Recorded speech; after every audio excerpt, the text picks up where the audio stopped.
एक वाईट गोष्ट अशी आहे की तुकाराम मुंडे साहेब करत असलेल्या धाडसी कारवाईमध्ये काही भेसळखोर पकडले जाणार आणि अनेक भेसळखोर हे सुटणार. पण जे या कारवाईमधून सुटतील त्यांना मला या व्हिडिओच्या माध्यमातून सांगायचे आहे की ज्या अन्नामध्ये तुम्ही भेसळ करत आहात आणि जे अन्न लोकांच्या लेकराबाळाच्या तोंडात जात आहे, तेव्हा तुम्ही एक गोष्ट विसरताय की तुमच्यासारखे समाजकंटक लोक फक्त तुम्हीच नाहीये, अजून बरेच आहेत आणि त्यांनी भेसळ केलेले अन्न हे तुमच्या लेकराबाळांच्या मुखात सुद्धा जात आहे.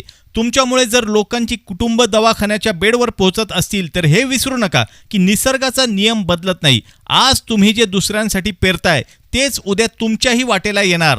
आत्मसन्मानाचा सौदा करून तुम्हाला झोपा कशा लागतात हो?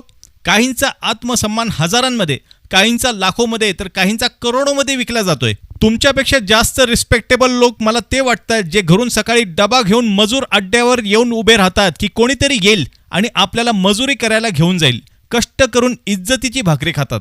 तुमच्यापेक्षा कितीतरी जास्त आत्मसन्मानी ते भंगारवाले जे गल्लोगल्ली डबा बाटली प्लास्टिक ओरडत फिरतात आणि काही नाही भेटले तर शिळे अन्न खाऊन रात्र काढतात, पण दुसऱ्या दिवशी पुन्हा त्याच आत्मसन्मानाने कामाला जातात. तुमच्यासारख्या लोकांचे पेस्ट कंट्रोल करण्यासाठी एक इमानदार ऑफिसर मैदानात उतरला आहे. पण प्रश्न हा आहे की उद्या तुकाराम मुंडे साहेब यांची बदली झाली किंवा अजून 6-7 वर्षानंतर ते रिटायर होतील, त्यानंतर काय? काळजी उद्याची नाहीये, काळजी खरं तर आजचीच आहे.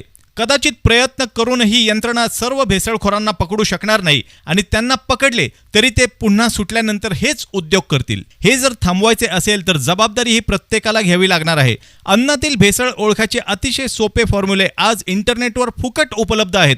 वापरायला सुरुवात करा आणि काही आढळल्यास ताबडतोब रिपोर्ट करायला सुरुवात करा.